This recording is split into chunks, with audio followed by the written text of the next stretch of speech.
take your seats. The program will begin in 5 minutes. Please.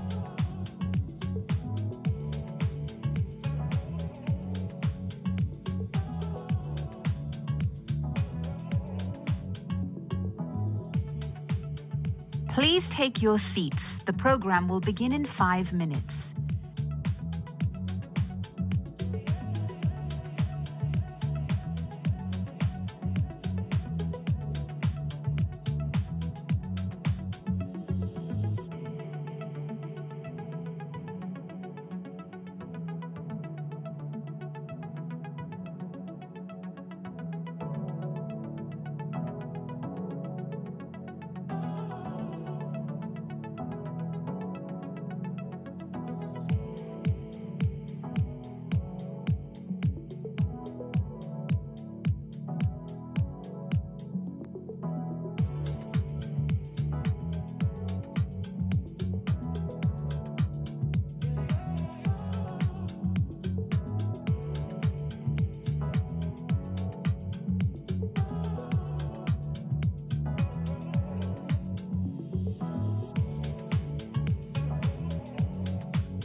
Please take your seats. The program is about to begin.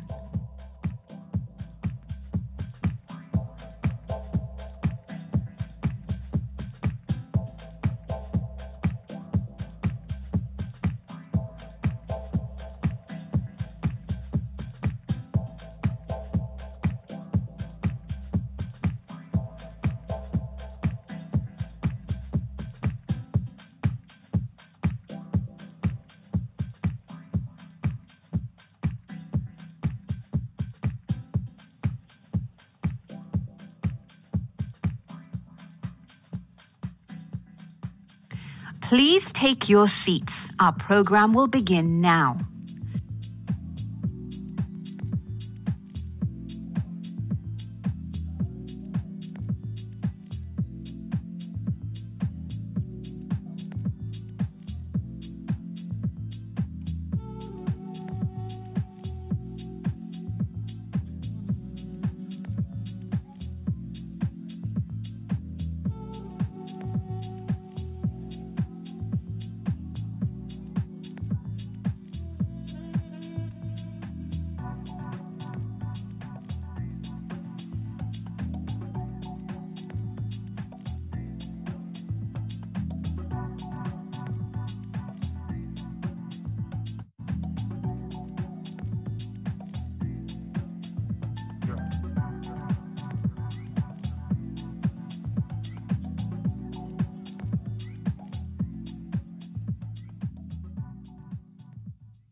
With abundant natural resources, large and diverse population, fast evolving regulation and improved governance, ASEAN is emerging as the next economic frontier, on track to become the world's fourth largest economy by 2030. But there are significant challenges, from how we handle the impact of climate change to navigating the energy transition. We'll discuss the risks and, of course, the opportunities that face this vast region. This is the Bloomberg CEO Forum.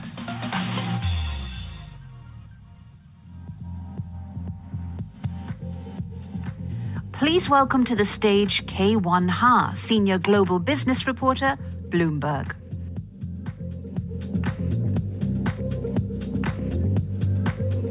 Good morning. Good morning and welcome to the Bloomberg CEO Forum at ASEAN. It's been a great week here at ASEAN in Jakarta, and it's wonderful to see all of you here this morning.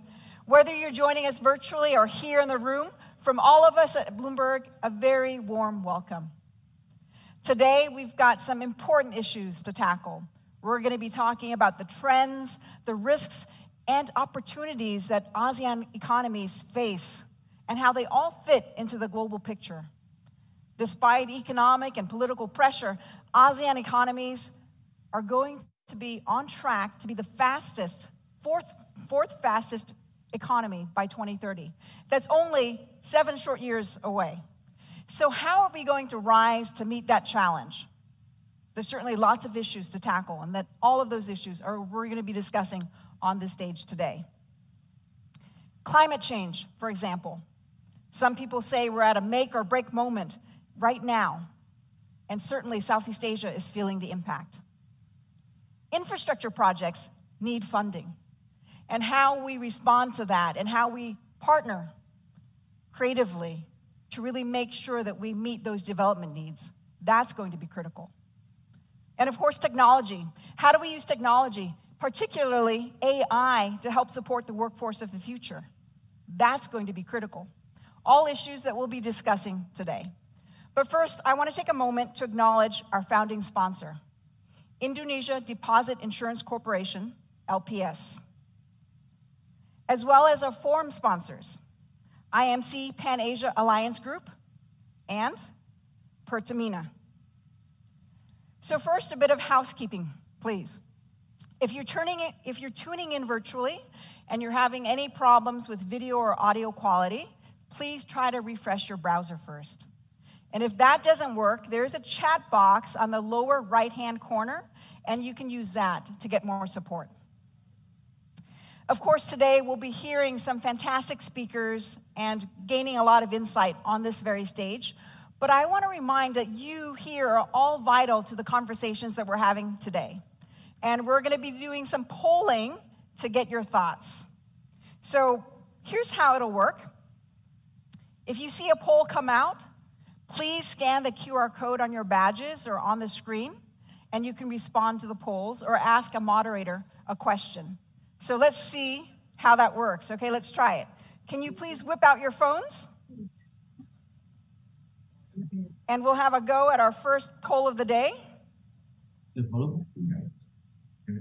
Important topic of discussion here. I'm going to give you a few minutes to quickly register. Give me a thumbs up when you're ready. First question of the day.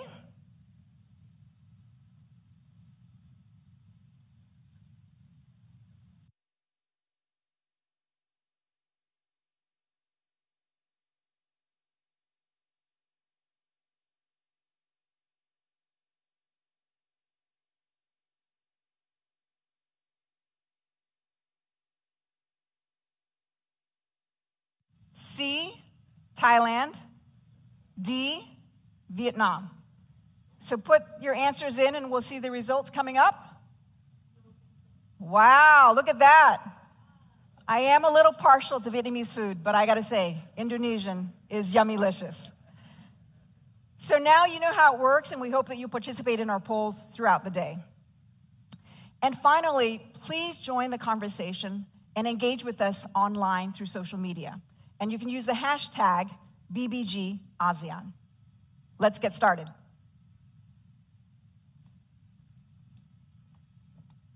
This is a beautiful country that's blessed with an abundance of natural resources. From them, we trade. Public welfare should be supported by sound finance. Therefore, banking plays a very significant role in the national financial industry. IDIC strengthens its presence as a trusted institution that promotes and maintains financial system stability. From us, for us. IDIC. Please welcome to the stage Purbaya Yudi Sadewa, Chairman, Indonesia Deposit Insurance Corporation, LPS.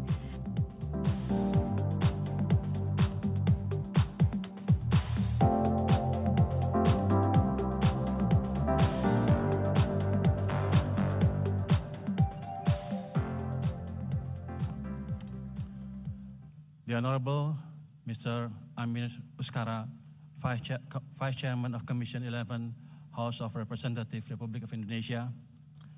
Mr. Luhut Binsar Panjaitan, Coordinating Minister of Maritime and Investment Affairs, Republic of Indonesia. Mr. Jaho Yu, Chairman of Korea Deposit Insurance Corporation. Mrs. Lana Sulistianingsih, Vice Chairman of Indonesia Deposit Insurance Corporation.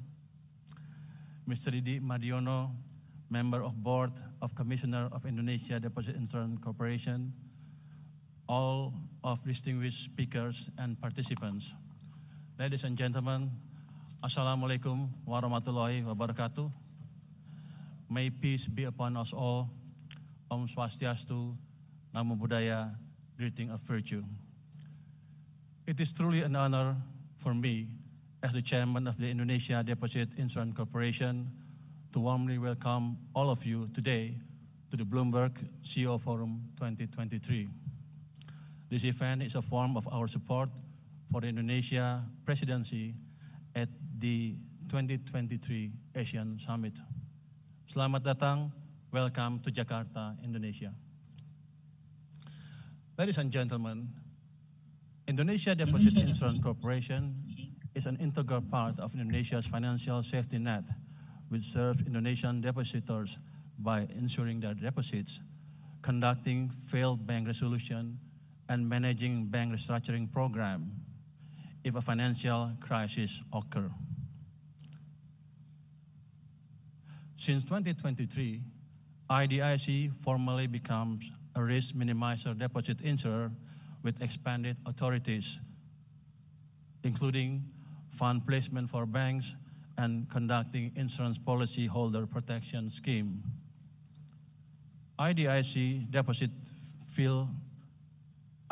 makes depositors feel safe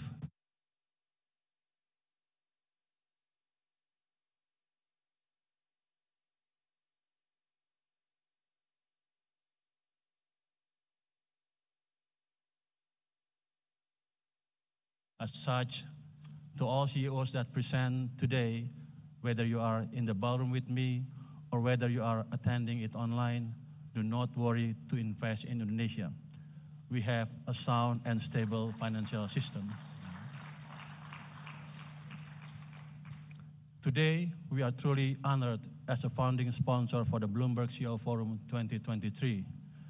Some of the themes being discussed today are also a continuation of the similar topics previously discussed at the 2022 Bloomberg CEO Forum, such as environmental-related issues, sustainable development, and technology. For this event, we would like to thank our partner, Bloomberg, for this valuable collaboration. Also, I want to express my gratitude to all of the distinguished speakers and panelists, and looking forward to hearing your insights. Today's event marked the second collaboration between IDIC and Bloomberg. Last year, we held the Bloomberg CEO Forum in Bali to support the success of Indonesia's G20 presidency. This year, the Bloomberg CEO Forum is held in Jakarta, alongside with 2023 ASEAN Summit as a side event. This event highlights Indonesia's potential to be an epicentrum of economic growth with stable financial systems in the Asian region. Furthermore, this event explores the promising landscape of sustainable investment opportunities in both Indonesia and the broader Asian region. Ladies and gentlemen, ASEAN, founded in 1967, initially aimed to foster regional cooperation and stability. Over the years, it has grown to become a formidable economic entity representing a diverse group of nations, each with its own unique strengths and characteristics. Let us first acknowledge the remarkable progress ASEAN has made so far. According to the latest edition of ASEAN Economic Integration Brief, ASEAN has a combined GDP exceeding $3.6 trillion in 2022.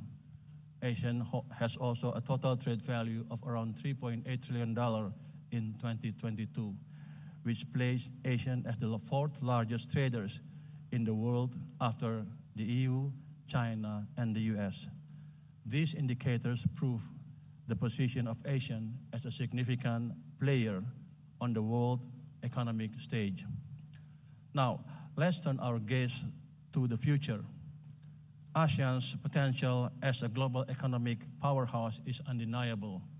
Citing Mr. Kau Kim Horn, ASEAN's current Secretary General, by 2030, ASEAN is projected to become the world's fourth largest economy. This projection isn't just a matter of statistics. It represents a beacon of hope for millions of people across our region. This dream can only be achieved with collaboration, cooperation, and synergy between Asian countries. Ladies and gentlemen, what should we do to optimally harness the potential of ASEAN? There are at least 4 areas that can be improved. This is including the first, infrastructure development, the second, innovation and technology, the third, sustainable growth, and the fourth, stable financial system, which IDIC has its significant role in supporting this to be achieved. All of these 4 will be covered in the talks following my remarks today. Ladies and gentlemen, the synergy for robust Asian economic growth is not just a catchphrase. It's a vision that can be realized through collective effort, innovation, and collaboration. As we move forward, let's embrace the diversity in our region, deepen our integration, and collaborate to establish ASEAN as the epicenter of growth, a powerhouse that benefits not just the region, but also for the entire world. Closing the spotlight, on behalf of Indonesia Deposit Insurance Corporation, I would like to thank all of you for your attention and support to this event. I wish you all productive sessions and enjoy the Bloomberg CEO Forum 2023. Thank you. Wassalamualaikum warahmatullahi wabarakatuh.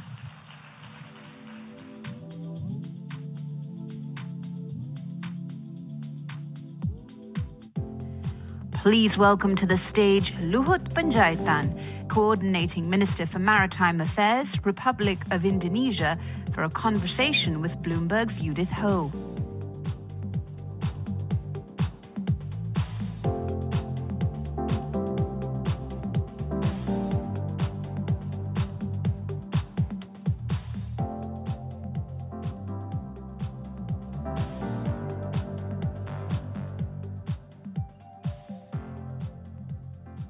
Pak Luhut, very delighted to have you here again at the Bloomberg CEO Forum. When we last spoke on the sidelines of the G20, the mood was celebratory. Indonesia had just signed the $20 billion Just Energy Transition Partnership, but nearly a year on, that deal is seeming more difficult to realize. What is Indonesia prepared to do to make it a reality? Well, I think we are working very much on this JETP, and I think the JETP Secretariat, also in collaboration with a working group, also has submitted the draft of this. So this is not the easy one, but the plan primarily involves engagement of external experts. So we put this together basically to look for this this JETP program. And within the scope of this study, numerous viable projects have been identified with a total value significantly surpassing what we agreed in Bali, the $20 billion. I think been also prepare some project green grid in Sulawesi. So this is because we have over there geothermal, hydropower, solar panel, maybe like 3 gigawatt. So we need, for instance, like this project. So like this one to be a pilot project, That's one area. And Indonesia also has implemented several policies. Then we make some adjustment also to the policy in order to cope up with this situation.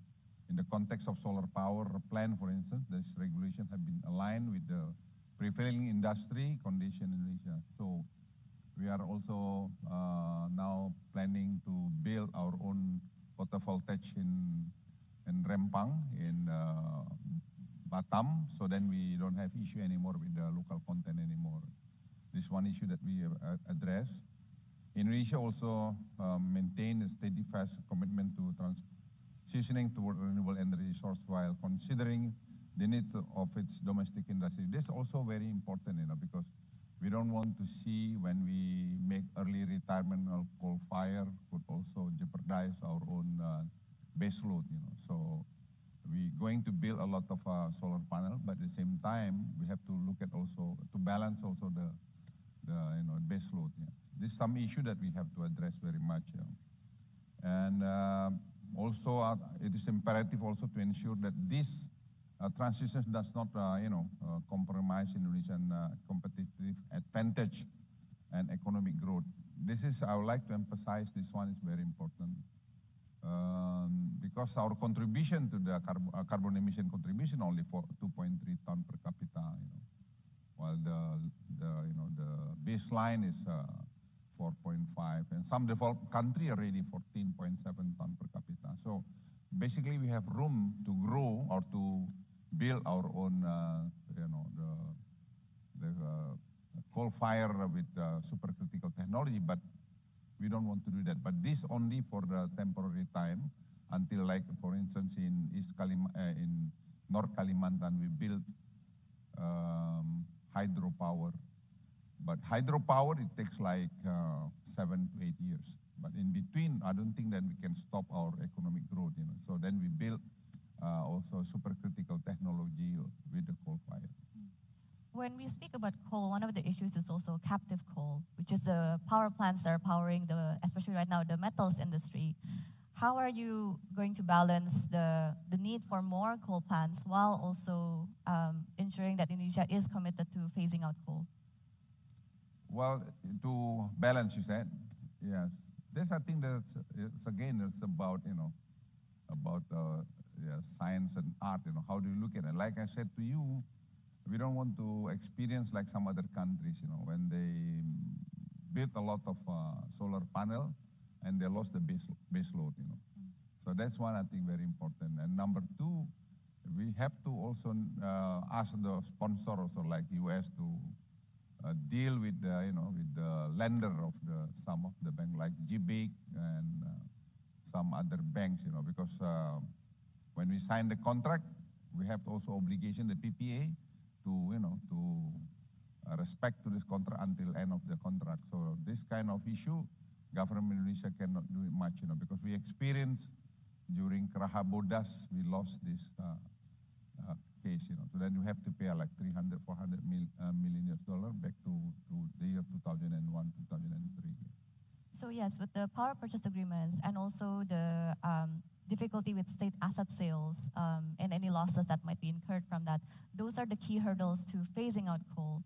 You said that with the power purchase agreements, the government can't really do much. But what about, for example, the state asset sales, and officials may be a bit hesitant to sell that for early retirement of coal plants because of any losses that might be incurred?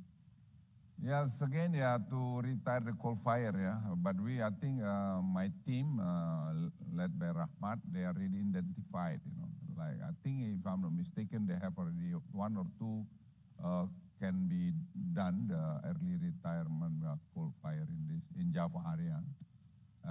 But then, of course, we have to wait the sponsor of this, the donor or the lender of this project. Just cannot just retire this coal fire. But our commitment is there. We are very committed about this, renewable energy, about the early retirement of coal fire in Indonesia. And just to conclude on the JET-P, one of the other issues is, of course, the funding side. How willing are you to get to some kind of compromise with the donors on the terms of the concessionary funding?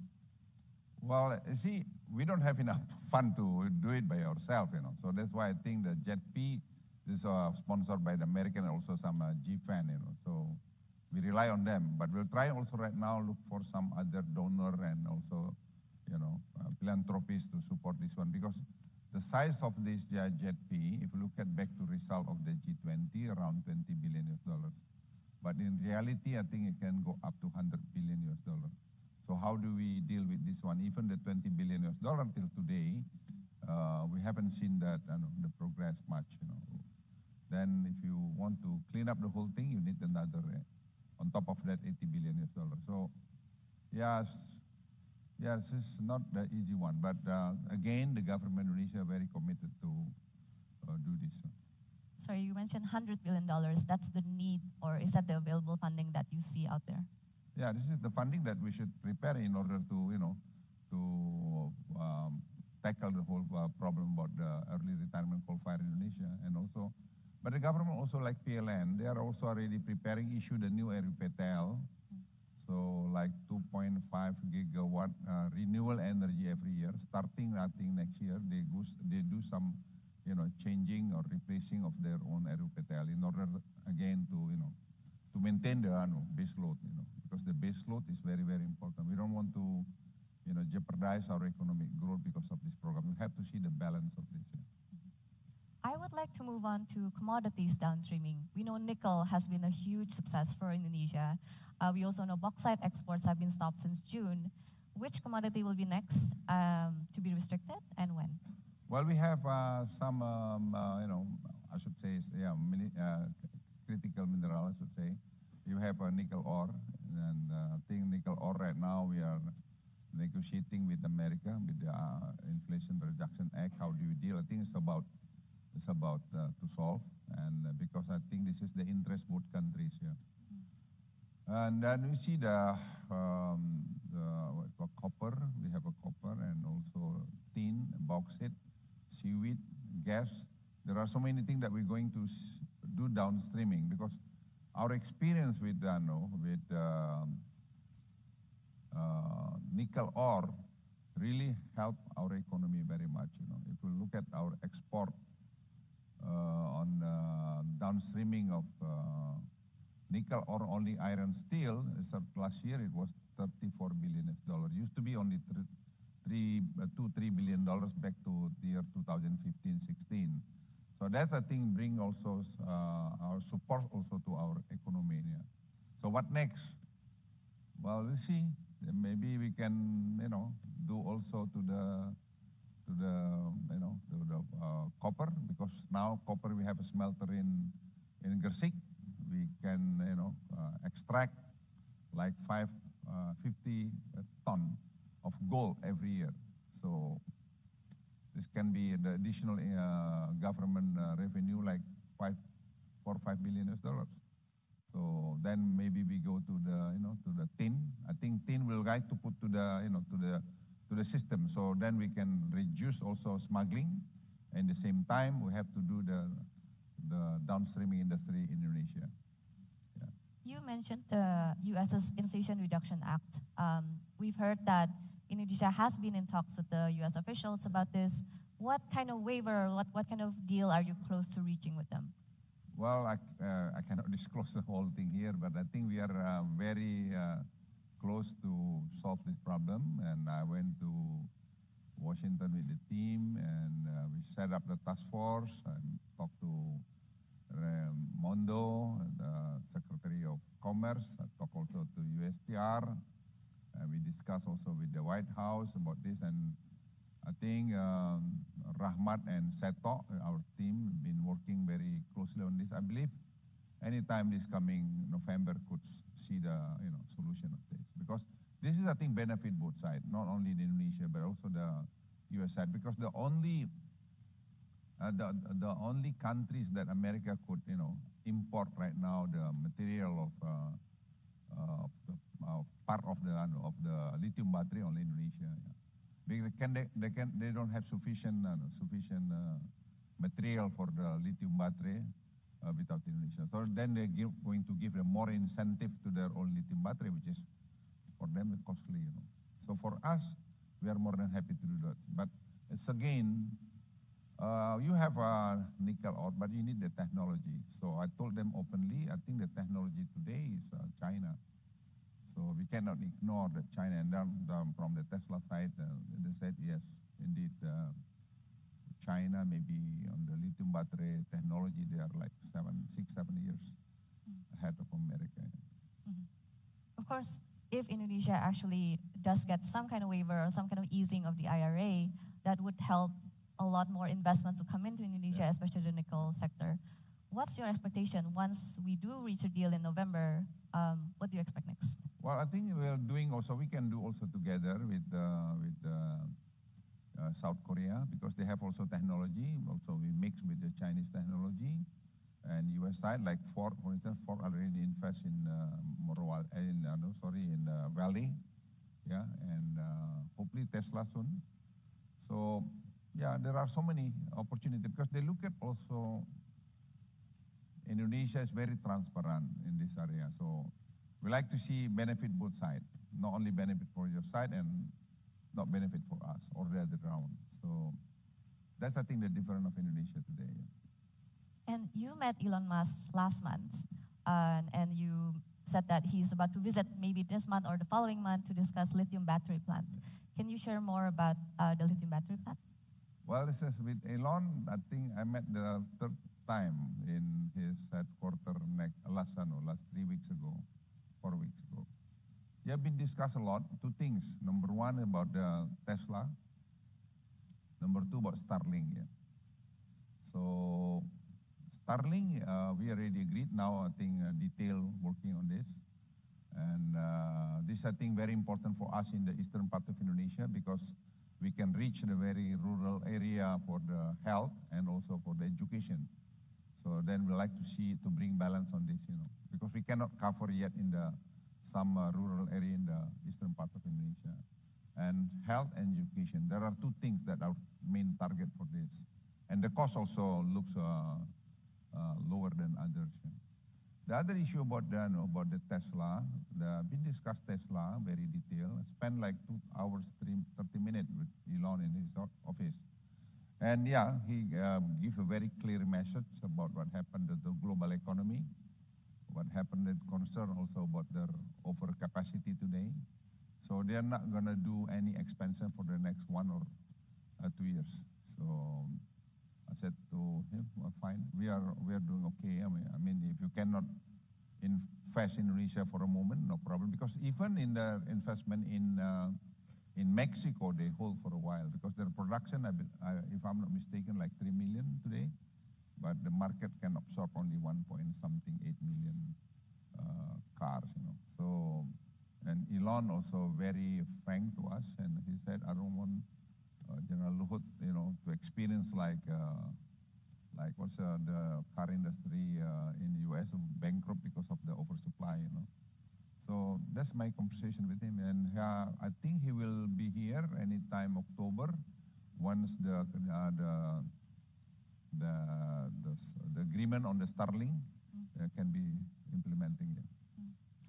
How about the lithium battery plant? Is that investment still going ahead for Tesla? Sorry? The lithium battery plant?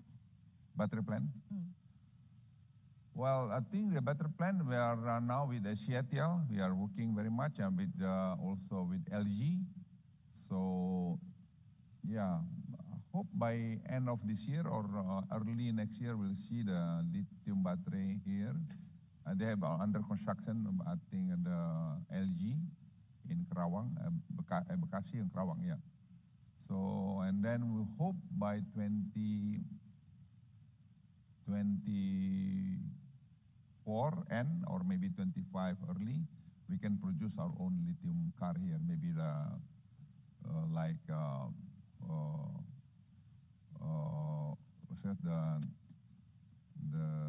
Hyundai, although Hyundai already on process, but also the other willing. And we do hope one of the largest EV manufacturer also could invest here and produce in Indonesia by 2027, 5th and 26th. Another EV manufacturer that has been talking to... one of the largest, hopefully, cross our fingers. We know that Indonesia has struck a deal, an MOU with BYD. Can you share more about any deal that you struck with them? We have still NDA with BYD. We'll see what happens. I would like to just briefly go back to nickel. Nickel is a key part of the EV battery. So there's a lot of demand for the product itself to be green. How will Indonesia also head towards that so that our products are also considered green rather than powered by coal? Well, it's just very interesting about the, nickel ore. Yeah.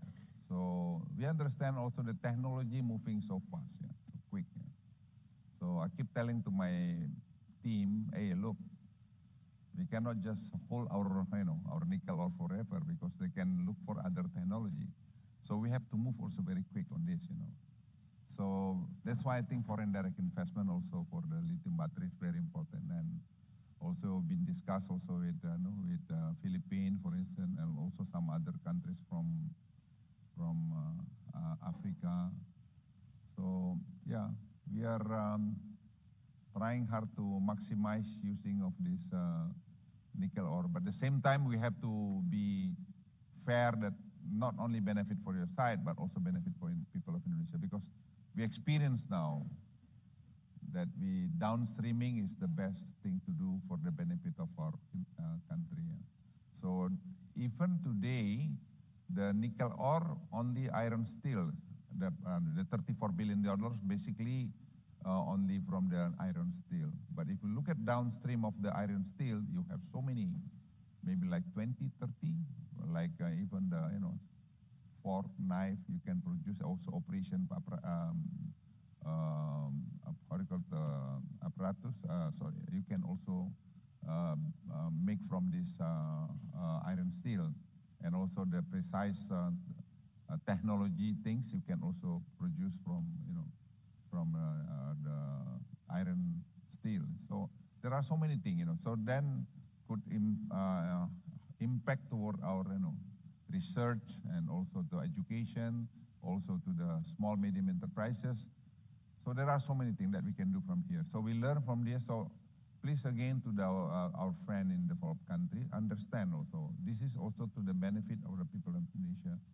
And if you look at now the last 5 years, number of investment in the eastern part of Indonesia higher than number of investment in the western part of Indonesia, in Java and Sumatra. It used to be like 70-30%.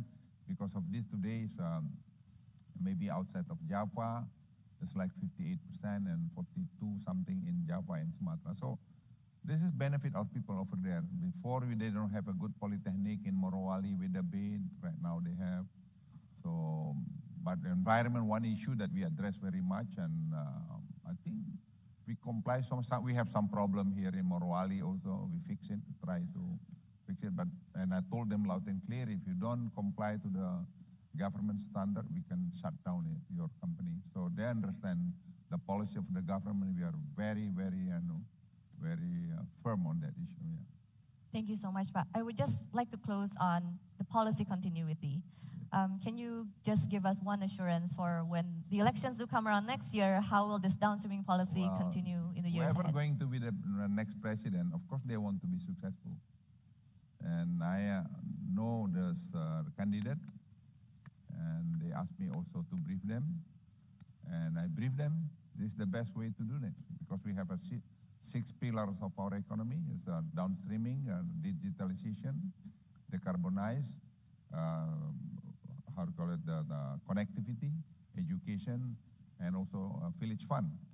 So that's the area if you touch, you bring stability, you bring also equality, you bring also technology and others. So I'm pretty confident whoever going to be the next president, they love also to be successful. They love also to share something with people. Because what the program with the President Jokowi today, I think we reduce a lot of poverty.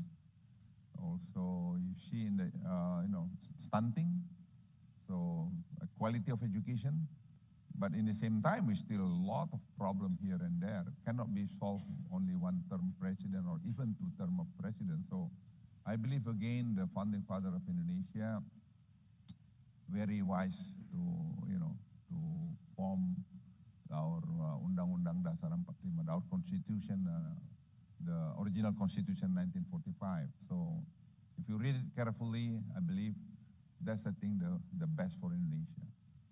Thank you so much, Pak Luhut. Please give him a round of applause. Thank you. Thank you, Pak. Silakan lewat sini, Pak. Oh.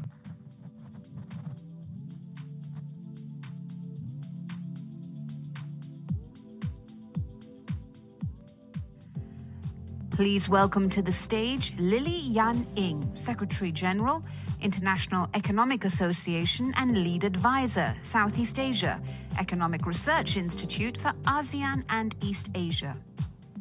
Marc Mealy, US-ASEAN Business Council, Vice Chairman, and Ed Vaizey, UK-ASEAN Business Council Chairman, for a conversation with Bloomberg's K1 Ha.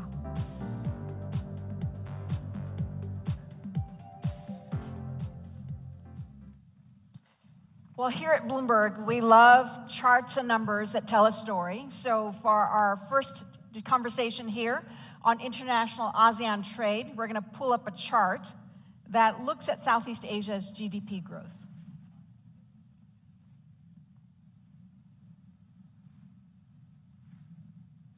So we've got growth, while they're pulling up that chart, there we go.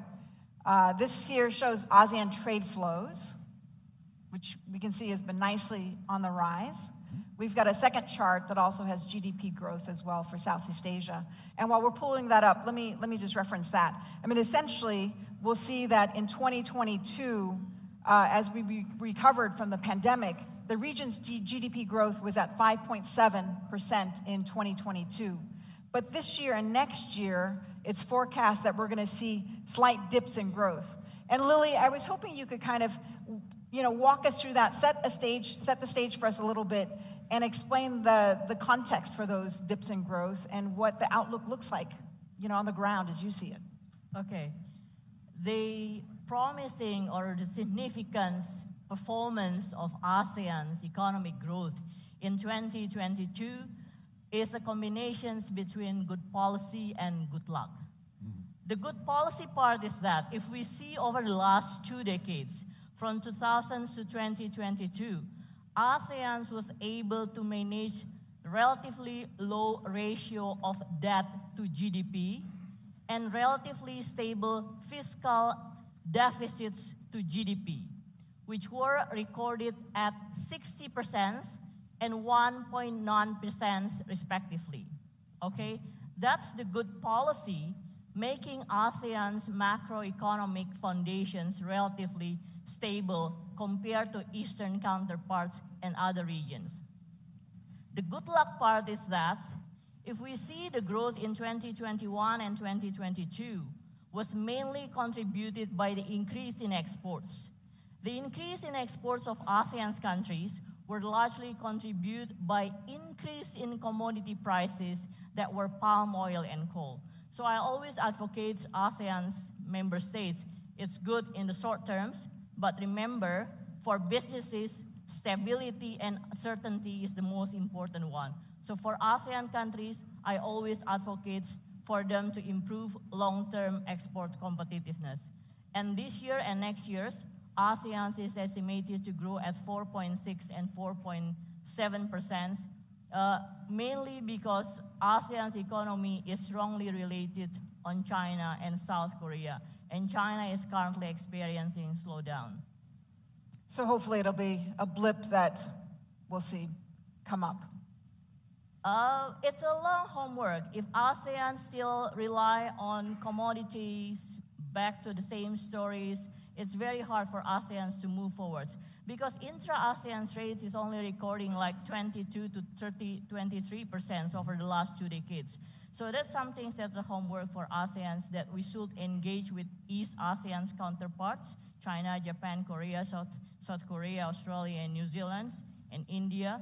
But at the same time, ASEAN should also work very hard to improve its long-term export competitiveness, moving away from commodities. So a lot of work to be done there. I know. It's really concerning with the current situations, not only in ASEAN, but also all over the world. Great, thank you for that.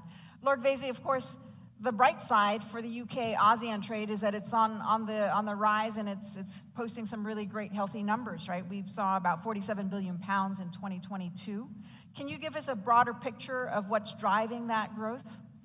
Yeah, so we've increased our economic growth with ASEAN by 20%, our exports to ASEAN by 20%, and I think a lot of it comes from a relentless focus by Britain on its relationship with ASEAN. As you know, we're the first dialogue partner for ASEAN in the last 25 years, and we've just joined the CPTPP, which means everybody in Britain now has to know how to put that acronym in the right order and try and remember what it stands for, but we are now members of the CPTPP, and that is pretty significant. I think it shows a real political, strategic shift to focus on our relationships with ASEAN countries. And of course, Britain has a legacy here with Commonwealth nations, with companies like Standard Chartered that have been in the region for more than 150 years, but there is definitely a pivot. And there are kind of small changes which you don't necessarily think about as moving the dial, but the fact we've appointed a trade commissioner for ASEAN, we have a new ASEAN ambassador, Sarah Tiffin, has just been appointed. So all the kind of building blocks are there in terms of just the logistics of building our relationship.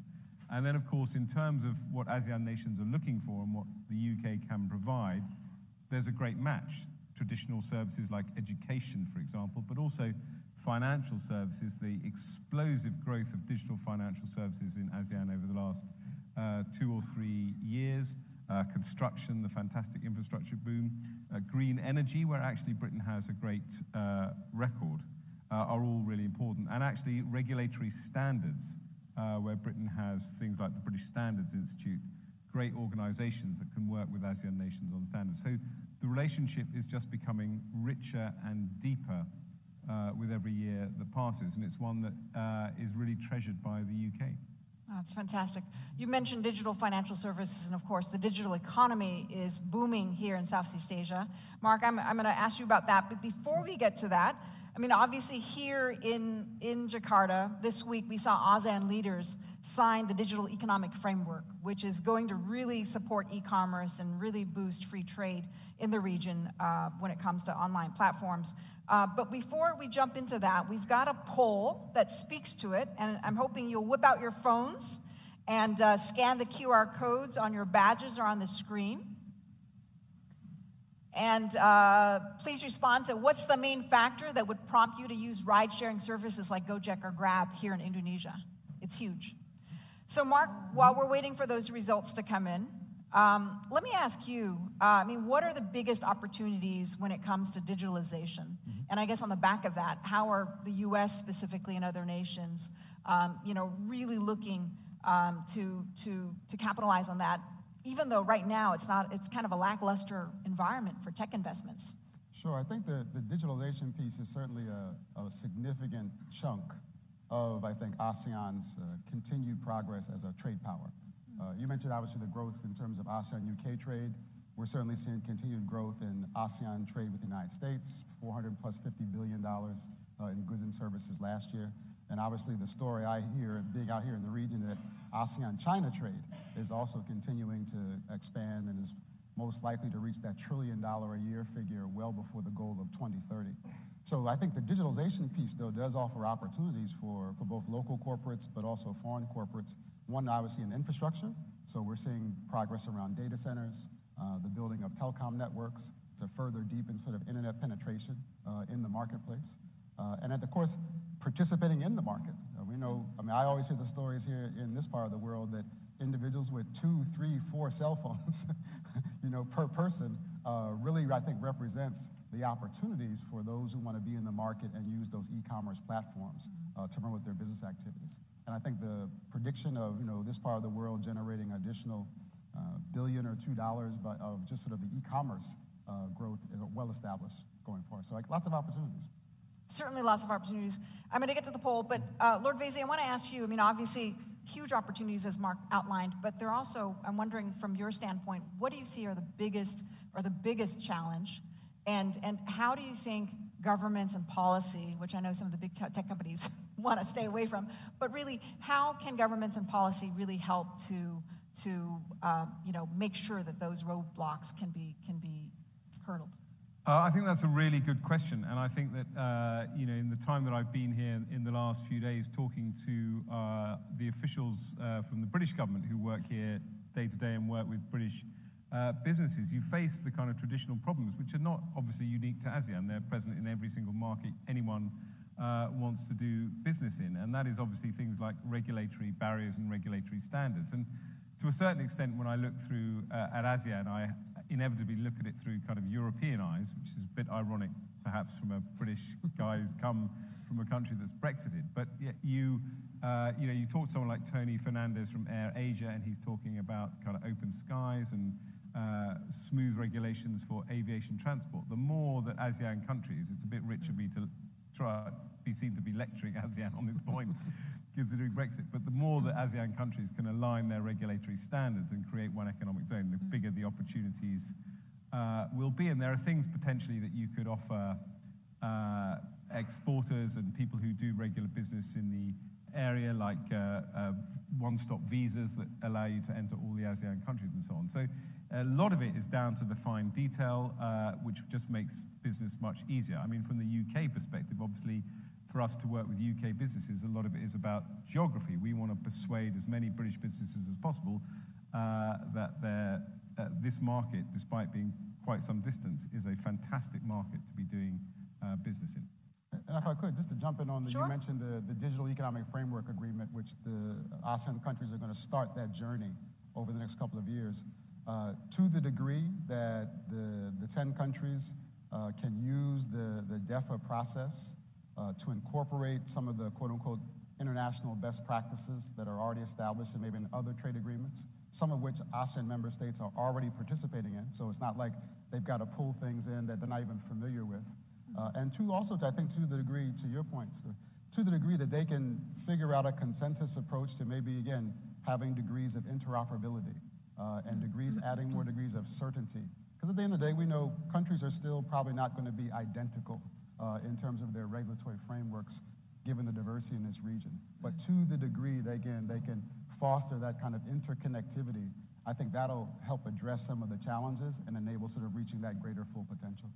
Yeah, and certainly one of the biggest challenges is really harmonization, right? We've got so many standards and I mean, everything from accounting standards, and Lily, I'm gonna ask you about this, from accounting standards to, sustainability goals and how we get there, to even just infrastructure and planning.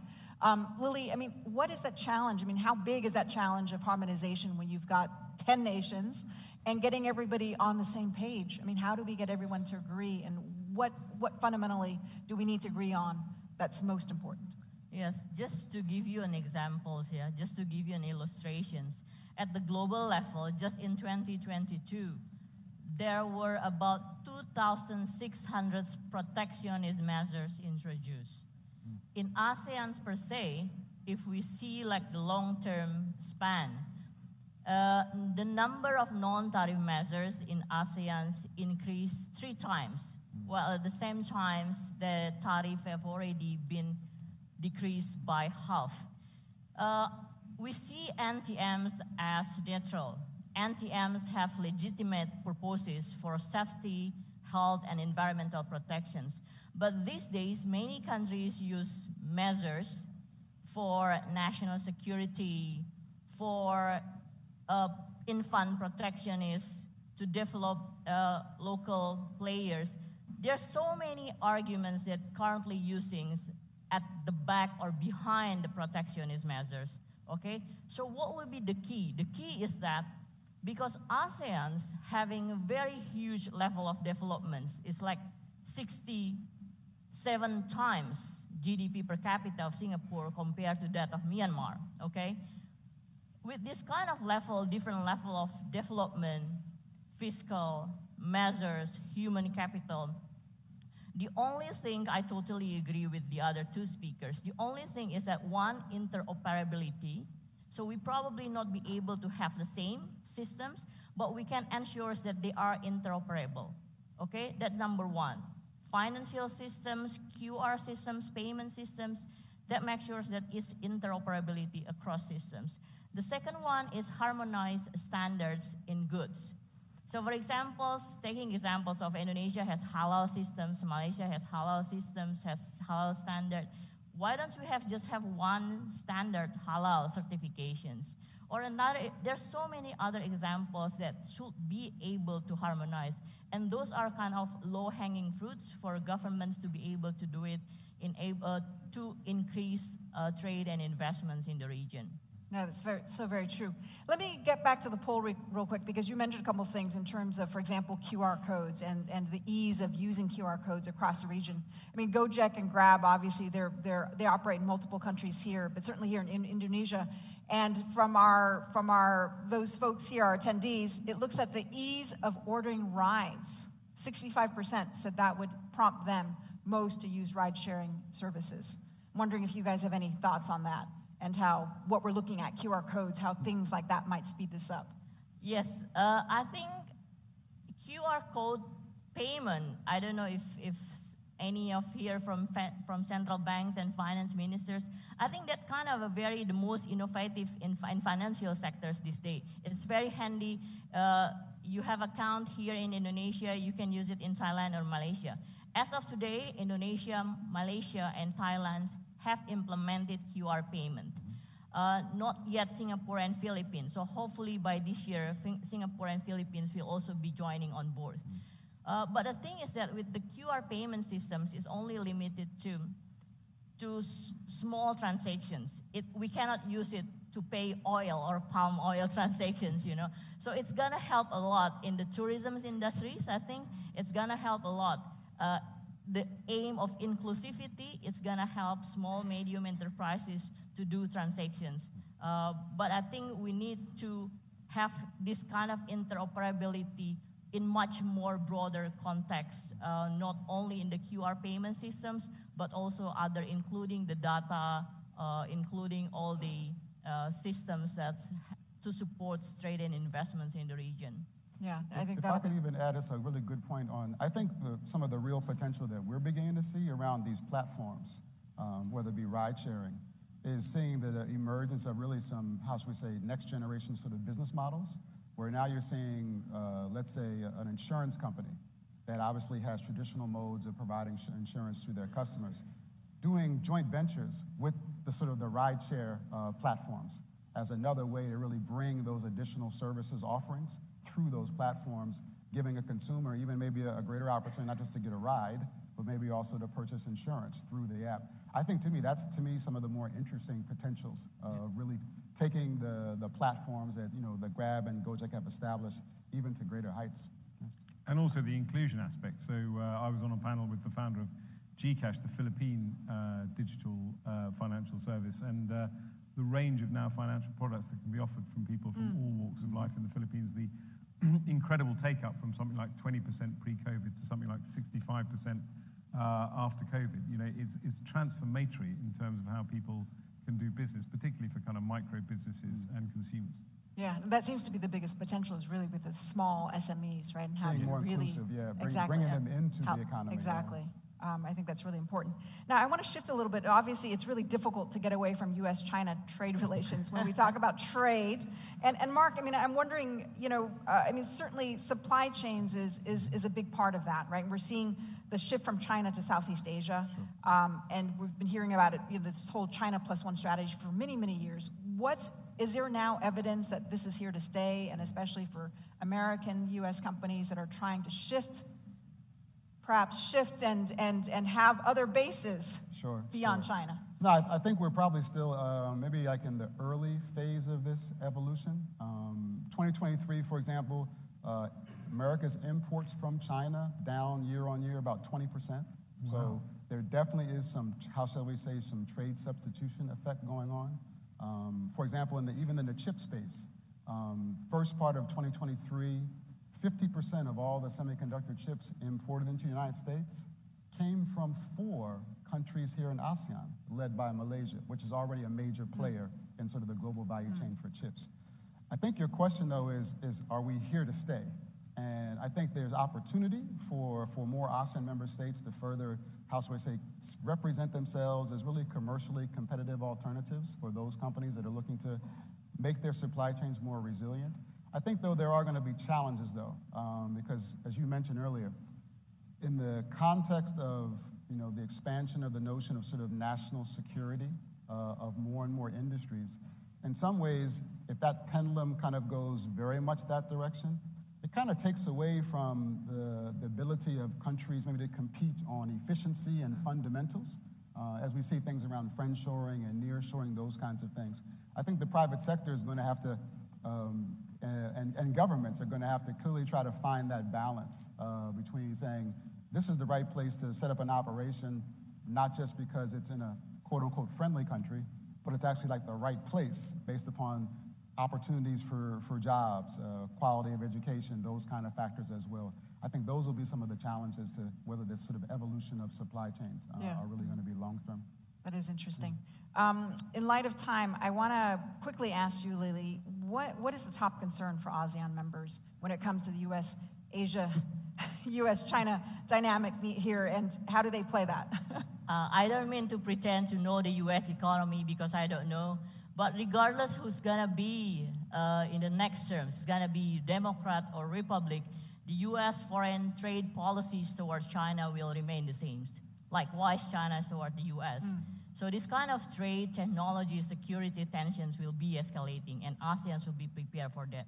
Just to give you an illustration, over the last 2 decades, from 2000 to 2022, ASEAN's trade with Europe increased 3 times, from $110 billion to $342 billion. ASEAN's trade with the U.S. increased more than 3 times, from $135 billion to $452 billion. ASEAN's trade with China increased from $39 billion to $975 billion, or it increased 24 times. So asking ASEAN to decouple with China or stand aside with any other countries, Europe, US, or any other major trading partners, will gonna destroy ASEAN's trade as well as overall economic growth. And as the other two speakers mentioned, currently the policies are pushing forwards on the friendshoring, on the kind of alike shoring, which is not based on the efficiency and cost of productions. That's not the first best policy for businesses. So again, for ASEAN, we always gonna stand balanced. We're not gonna take any sides. We're gonna keep a positive engagement with China, US, Europe, and any other trading and investments partners. All right, great. All right, since we only have a minute on the clock. All right, Lord Vaizey is looking at me. I'm not going to say anything. I'm going to say, what are you going to ask me that we can answer in a minute? I've already wasted valuable seconds. Since, I do want to get, since we haven't really touched even on industries, okay? What's one industry and one ASEAN country that you're really keen on?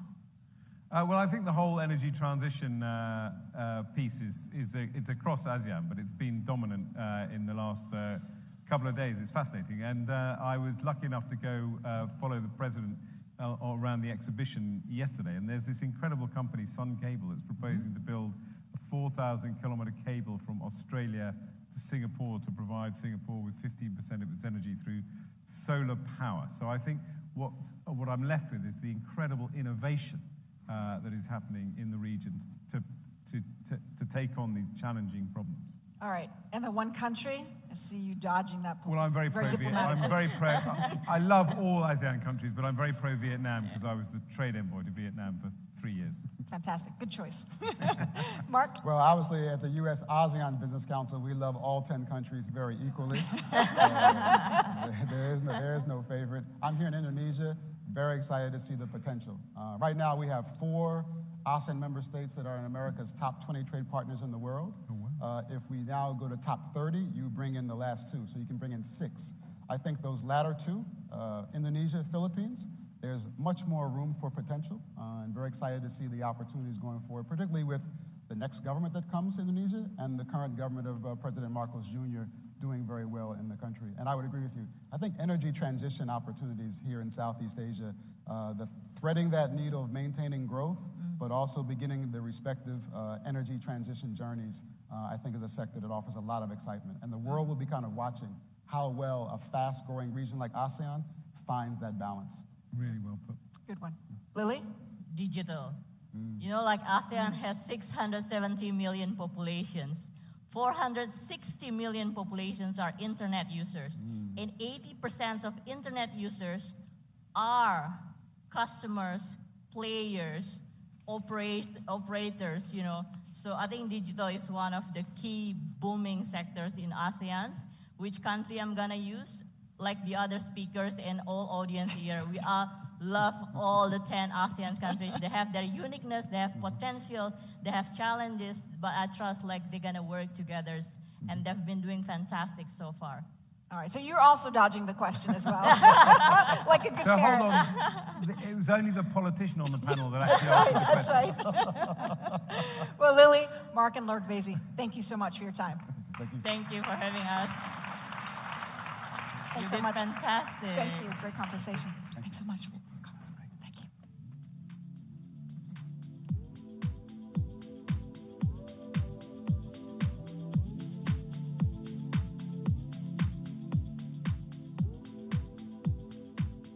If you don't realize the I is within the we, and the we is beyond humanity, we have a situation. We have a crisis of humanity.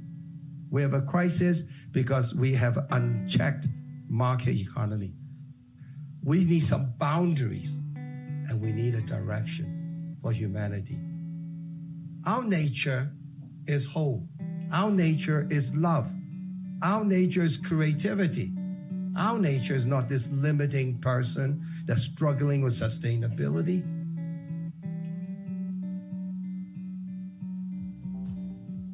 Please welcome to the stage Chavalit Frederick Sao, Chairman, IMC Pan-Asia Alliance Group.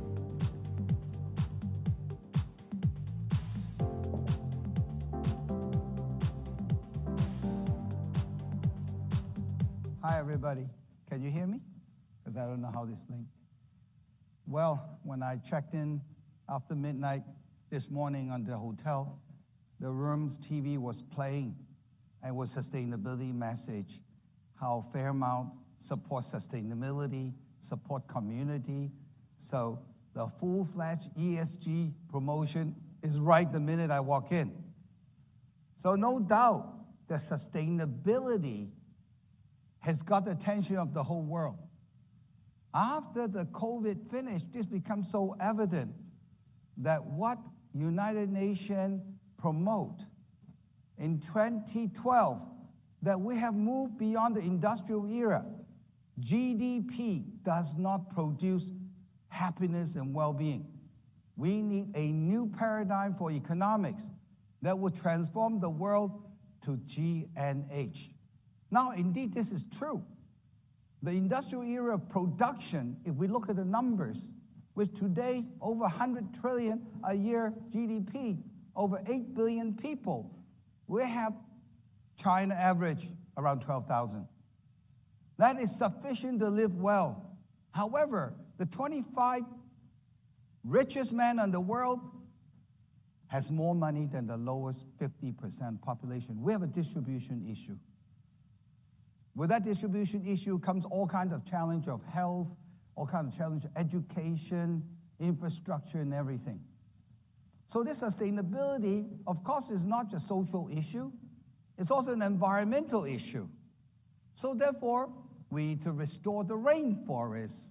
We need to change our diets. We need to support United Nations because it's now not just how much you produce in carbon, it's how much carbon credit you can create to balance the formula. So yes, we need to restore nature. When we think about restoring nature, we think about, growing more rainforests, high-value trees, restoring the mangrove, protecting the ocean, bring biodiversity back to get richness. But we forgot the one thing that is very, very important is our own nature. And we have left and far away with the natural biofield. They live in the human magnetic field that we created, or the Wi-Fi and the electrical current. It is not so good for health. But what we have lost contact is our inner self.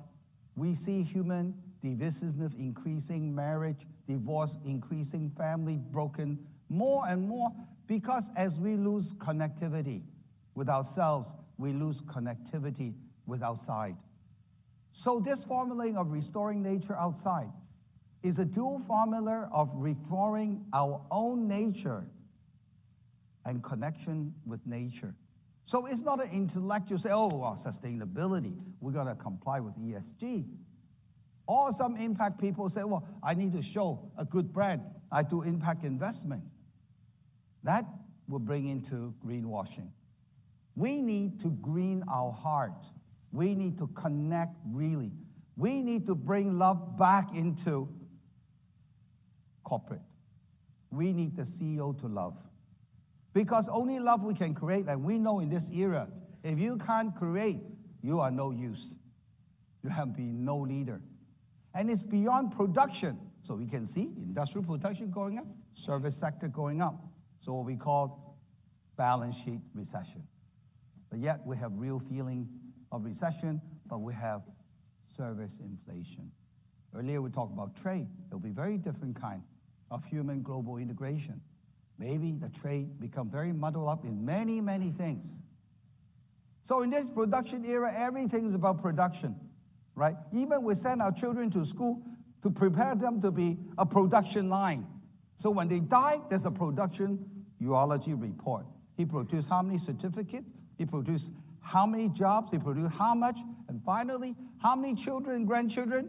Voila, great production report, life worth living. No, well-being, happiness takes a different. I heard the word evolution earlier. Everything changes, right? Except evolution never stops, because that is the foundation of all the changes. Nothing's good and bad. We are evolving. So one of the very important things that we really have to get to know to be happy and well-being is coherently. Coherency, that we are nature. When we are doing what we should do, feeling love and connecting, expressing love. The expression of love is just let us know we are love. There is only life. Everything is life. The Big Bang, universe, that's life. Life is everything. Everything is life. We are life. We are nature. We are whole. We are love. We are creativity. We need to think. We are, in fact, even God, because we can get the dirt and become human android. So we can solve. Sustainability is a response to our fear. But in fear, we see risk. But in love, we see opportunity. So, be love, my friend. Be a CEO of love. Bring love to corporate. Thank you.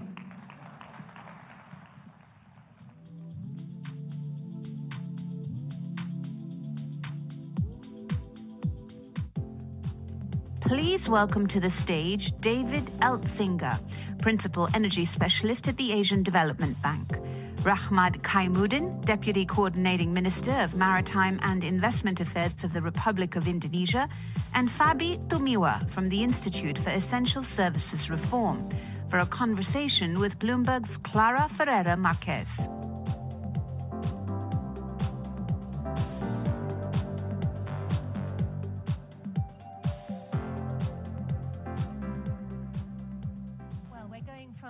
Happiness to the world's largest climate finance deal and how exactly progress on that is faring. So almost a year ago, we were all in Bali, and the $20 billion deal was announced between President Biden and President Jokowi. Rahmat, perhaps you could start by giving us a bit of an update on where we are. Clearly, we have had some bumps. The investment plan was delayed from the middle of the month. Where are we now? Yeah, thank you. So basically, I think there is this maybe notion that by 16th of August, we'll have the silver bullet that will solve all the problems in the world, which is not. That is not the intention. So by 16th of August, the JETP Secretariat has submitted a plan, a roadmap, if you will, whereby basically it's kind of compiling and editing the work of 4 working groups in JETP, which is first the technical working group, second is basically financing working group, the third one is policy working group, and the last one is the just transition working group. And as you know, it's led by, the work is led by international organization. For example, let me focus on the technical working group for a little bit, right? Because this is this is where the most complex work is being done, which is it's led by International Energy Agency that tried to optimize in terms of energy availability as well as the emission for Indonesia. And it has been quite challenging task, right? Obviously because 17,500 islands, demand center is in Java, industrialization happened in Eastern Indonesia, and the team has done, I think, a tremendous job trying to basically engage on this process and come up with a product, basically a roadmap, if you will, to provide this much power. Typically, what kind of technology need to be deployed? Obviously, when they design the roadmap, basically it's done on a desktop, and it kind of forego maybe 3 main constraints. One, we assume policy is favorable, which is okay. Second thing is, we assume financing is available that is suitable with the projects. And the third one, we assume this is happening without real-life friction, land acquisitions and whatnot, right? So of course, 16th of August, government of Indonesia received this work, among with other work from policy and technical working group and just transition. And we have to review and we have to see whether this actually can be done in the real world situation. So I think that's what we've been doing right now. The IPG is also reviewing and see whether there's something we can improve. Indonesian government is also working right now, and of course it takes a little bit of time to come back. But let me reiterate that the JETB Secretariat and everyone that is involved has done, I would say, breakthrough work. First time that people actually can do this type of collaboration, and of course using Indonesia as a platform. Thank you. Pak Fabi, you do a lot of, we went from the sort of top-down approach, right, setting the 20 billion, then making it happen, turning that into reality. A lot of the work that you do is bottom-up. I wondered, when you looked at the investment plan, what did you make of the data issues, and in particular of the perhaps where we saw the greatest surprise, which is in captive coal? Yes, indeed. There's a number of challenge that we are facing when we develop this investment plan. First, it's data. And what is actually missing from the previous target is not complete information on the captive coal.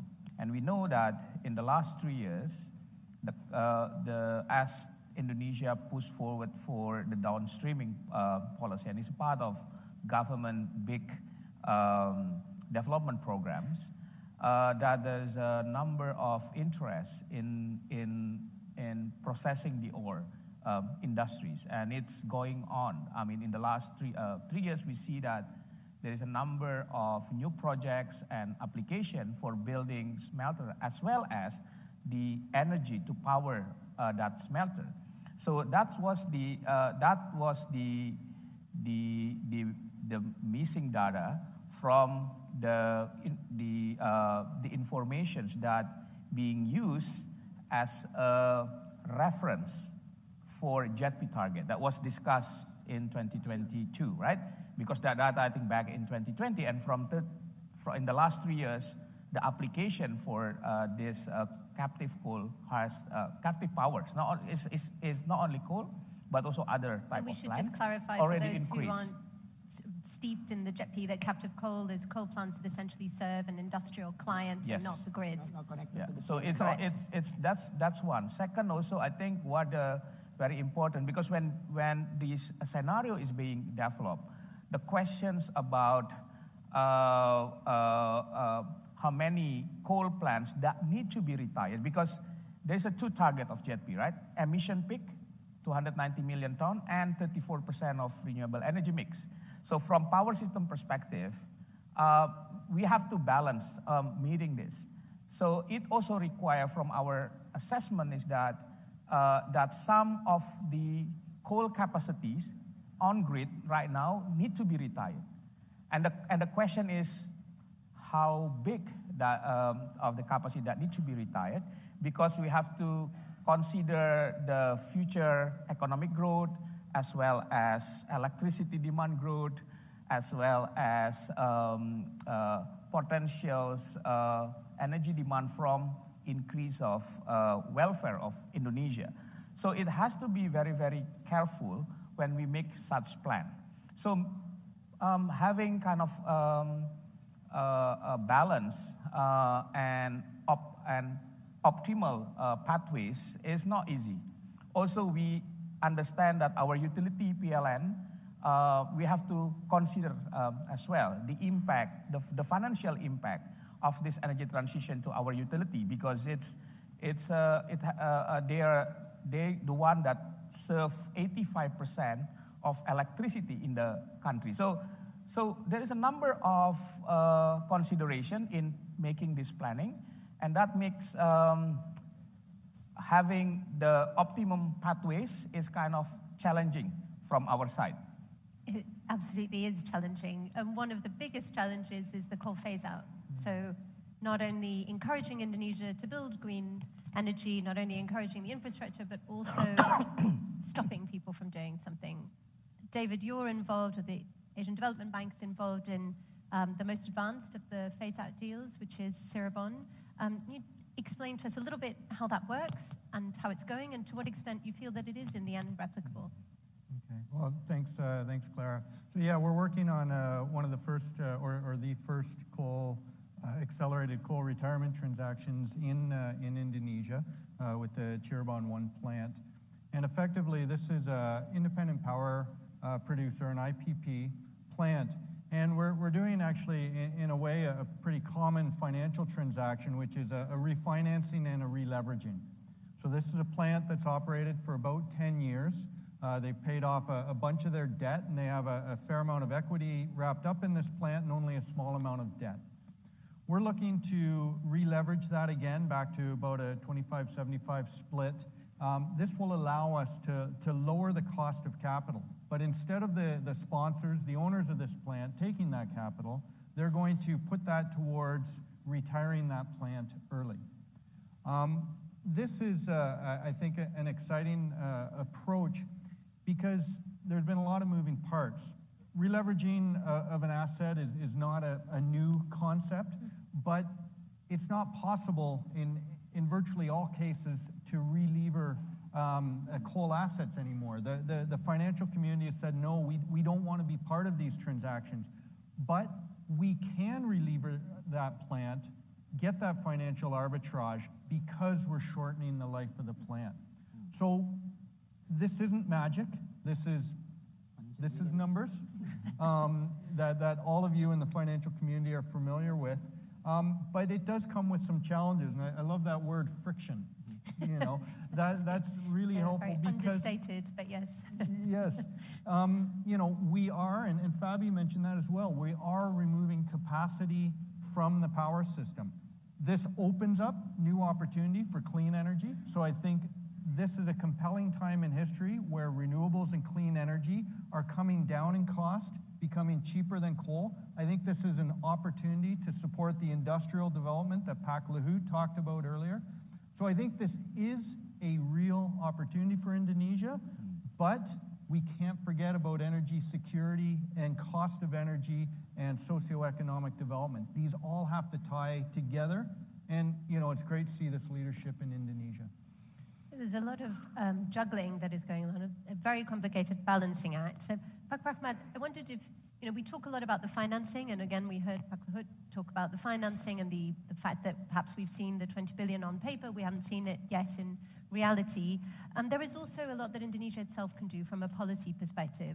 From where you sit, what is currently the priority? And of course, bearing in mind that we're heading into the end of this current presidential term. Yeah, so maybe to think about it, the lowest hanging fruits that we can do quickly is, one, there are some policies that we know that we can do that basically will enable more green power investments. I think there's a lot of talk about local content requirements, also because that basically, one, because the problem is there is not enough industry in Indonesia to support it. So I think this week we have issued an alignment of the roadmap for solar panel. So now the local content that used to be 60%, right now until end of 2024, it become 40%. Why? Because we know that with this level, we have the industry already ready. And by 2025, we already have the industry that can handle the 60% local content. So this, I think, will speed up a lot of investments in solar, for example. There are another issue that we are currently working on and hopefully will be resolved relatively quickly, which is how can this local content requirement with the development financing agencies policies. And I think there is a solution for that. We're going to work on that. Hopefully we can announce it very soon. The other thing that we can do relatively quickly, and we are also pushing very hard, is not only on the supply of electricity part, but on the demand side. We know that today in Java Bali system, we have excess capacity. And David's work is trying to reduce that excess capacity as well. But one other way is to increase the demand of electricity, hopefully with this usage will also reduce emission in different ways. For example, on electrification of transport, which is the second largest emission and will, of course, push the demand for green electrons moving forward. So the government of Indonesia is pushing this very, very hard on electrification of transportation. We give a lot of incentive, and I think more impact we will see by the end of this year and next year. Thank you. Fabio, I wondered from your perspective and the analysis side, what would you like to see as the priority from the government? What would you like to see? Where would you like to see action? Where do you think that there is policy change that can be a multiplier, that can be a catalyst? I think there's a couple of bottlenecks that we see that could hinder the implementation further, right? Pak Rahmat has mentioned local content regulation, but I think with the regulation that already issued, the new regulation that issued, I think 2 days ago, I think we seen that local content regulation temporarily solved, and I think they're more, currently there are a number of investors building solar panel manufacturing, including supply chains in Indonesia. We will see that happens. It's happening right now. But there's two kind of regulation that we need to further address, and I think it's very political. First is that domestic market obligation price cap for coal. Right now, the coal price for utilities is capped at $70 per ton, and I think this kind of incentivize to keep running the coal plants, right? Because even though renewable become getting cheaper and cheaper, but with this kind of policies, it makes coal even cheaper, right? So we have to get rid of this policy, but it's not easy. It's not easy, right? It requires a lot of effort, and including working together with the parliament, for instance. It's not just executive. President want to get rid of these regulations, of this policy, right? So that's what we think, that maybe it won't happen this year or next year because the election coming, but the next administration and the next parliament that have to resolve this. The second issue, I think, in regard to the electricity tariff, which also quite sensitive issue in Indonesia context. And that's one of the obstacles why renewable uptake so far very low. Indonesia is one of the, I think, have the cheapest electricity in Southeast Asia, and electricity price is heavily regulated, and that makes utilities doesn't want to purchase any renewables that higher than the average cost of their production cost, right? So this become issue when we see some renewable energy like a solar is getting cheaper, but there are still a number of renewable that still cannot compete with coal. Geothermal, for instance, large hydro, that the price is still up. So we have to address this electricity tariff to allow utility to have more room. And also, they have more capital to invest in renewable energy project. Because as I mentioned earlier, that this energy transition require a massive capital spending on clean energy infrastructure.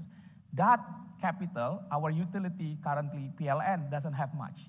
So look at the scale of financings, which we think is around $20 billion annual investment from now until 2030. Annual investment, not the total. Yeah, annual investments, right? So because the total investment until 2030 for the JETP, a little bit close to $100 billion, right? So we see that, well, we can ask for private sector, but again, the utility is the anchor of this investment. So maybe 60%, or because this also include investment in transmission, should come from utility, maybe 60% of it, right? So current financial situation, I mean, the bottom line of our utility PLN right now is very far from that amount, I think. So reforming electricity tariff and give utilities is moderate, I can say, rate of return could help in rapid investment in clean energy in Indonesia. I'm glad you brought up the money question, because David, I was keen to ask you that. I mean, that was the whole point of the JETP, was that we were supposed to crowd in private finance. It was, I think, probably the biggest test of blended finance. Can it really work? In your work in Cirebon, you've obviously found that perhaps isn't as easy always in practice as it is in theory. What is stopping private capital from coming in at this point in time, and what can we do to tackle that? So I think on the energy transition, renewables are easy. You know, everybody wants to invest. I think it's a growth market. It's a clean, everybody's happy.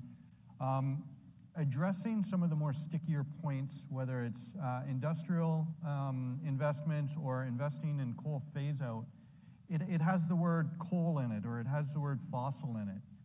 I think that we have to be very pragmatic in our and deepen our understanding to find ways to invest in stopping doing what we don't want to do anymore. And I think this has been a challenge for some institutions. They say, I can't invest in coal phase out because this will put carbon on my books.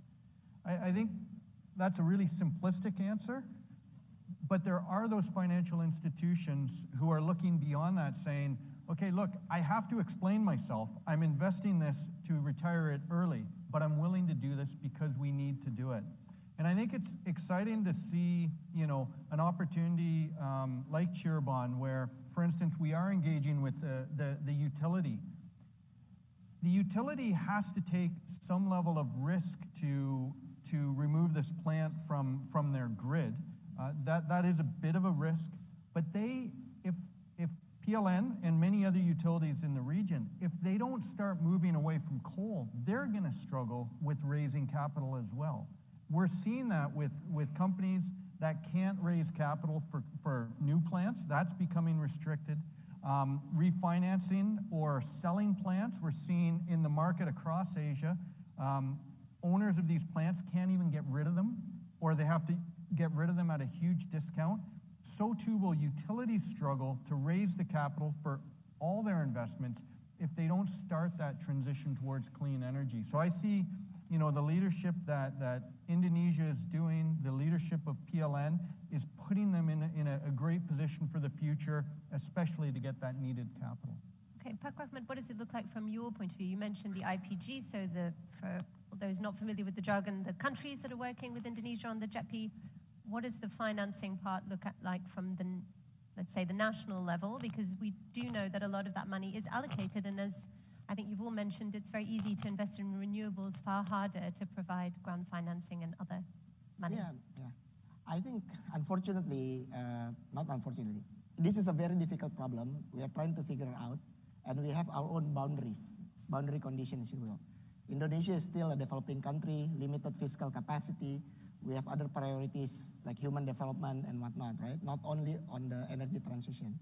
That being said, I think we gotta be more creative. We gotta be more open to open all the optionalities. I don't think we can afford to be dogmatic about this. For example, no fossil at all, or no coal, or like, you know, no carbon capture. Like, we have to be open with all the potential technologies that we can use, but the goal is very clear. We need to reduce the greenhouse gases in the atmosphere. What is the process? Maybe, like, you know, different countries will need to play with different conditions with what they have. So I think and hopefully the financing community can see that and maybe can help David, as an example, to support him. David has $500 million to play with, so I'm not sure he's going to be able to solve all your problems. But hopefully. Just as we come to an end, a couple of important things to raise. You mentioned energy security earlier. Fabi, can we balance that? Is it possible to build this plane while it is flying? Yeah, it is possible. I mean, I think technically it is possible. There is a number of challenges, and therefore we need to ramping up effort also. It's not only ramping up renewable energy deployment, but ramping up reform. I think that is needed to make that renewable energy deployment at a fast rate. It could happen. Just to give you an example, right? Right now under JETP, we talk about building almost 40 gigawatt of renewable from now until 2030. And it's in average, we have to build between 8 to 10 times that average of renewable energy capacity has been built so far. So you can see that it's challenging, even from supply chain point of view, but also from a procurement point of view, and the ability to secure everything, I mean, to make that project bankable. So that's an enormous challenge. And I think at the end, we also need proper financial instrument. I always say that, well, to make this to answer energy securities and affordabilities in Indonesia context, that we need proper financing. And I think in JETP, our conclusion is that, well, we need concessional finance, low interest concessional finance. The question is, who's going to provide that? We need almost $100 billion, which that type of financing, that's, I think, that we need to resolve to make that JETP can be successfully implemented. Thank you very much. I'm afraid we've run out of time, so we can't find that $100 billion right now. But David, Pak Fatmat, Pak Fabi, thank you so much for your time. And everyone else, please continue the conversation outside. It's now time for your coffee break. Thank you.